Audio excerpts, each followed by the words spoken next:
Hello again. All history is, by its very nature, a little deceitful.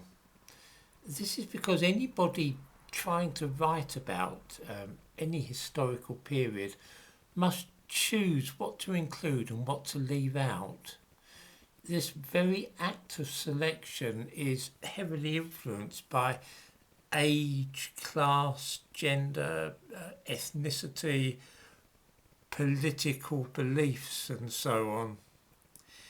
I've been musing on this lately in connection with the Battle of Hastings, which is a classic example of history as simplified myth.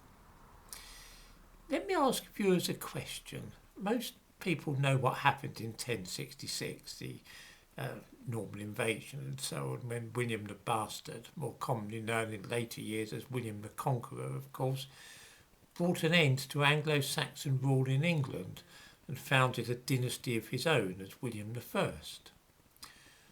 Who was the last Anglo-Saxon king? Anybody?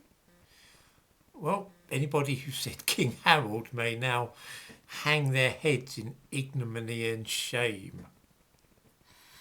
This is what I mean by the desire for a simple narrative that can be easily remembered.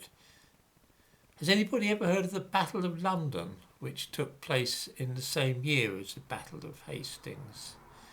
Again, this is the sort of thing which tends to muddle up a nice clear story, so it's rather been dropped from history.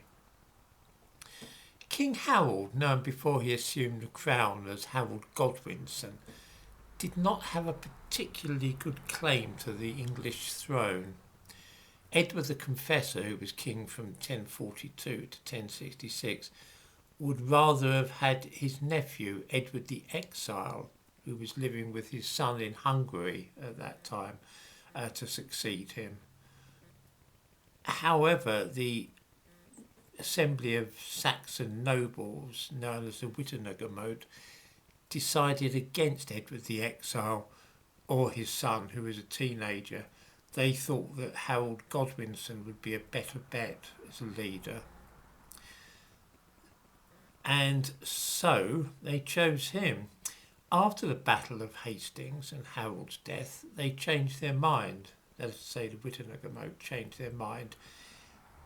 They met in London and chose Edward the Exile's son, Edgar the Atheling, to be the next king. So it was that Harold wasn't the last Saxon king at all. That honour went to King Edgar, which sounds a little bit strange, King Edgar, but still. He took up his rule in London, and when the Normans arrived there a few weeks after the Battle of Hastings, they found they couldn't seize London. They couldn't get across London Bridge. It was too heavily defended by the Saxons. So after burning Southwark in revenge, they headed west. This was known as the Battle of London.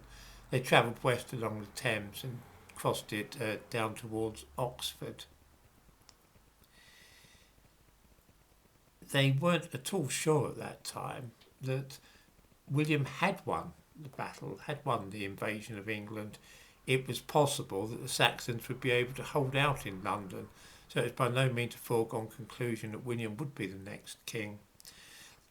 The fascinating thing about all this is that it's wholly unknown to most people, because a simple narrative where William beats the last Saxon king at Hastings and then takes over England is much more satisfying. Which, of course, is why you have to look very hard indeed in any history book to find out about King Edgar and the Battle of London.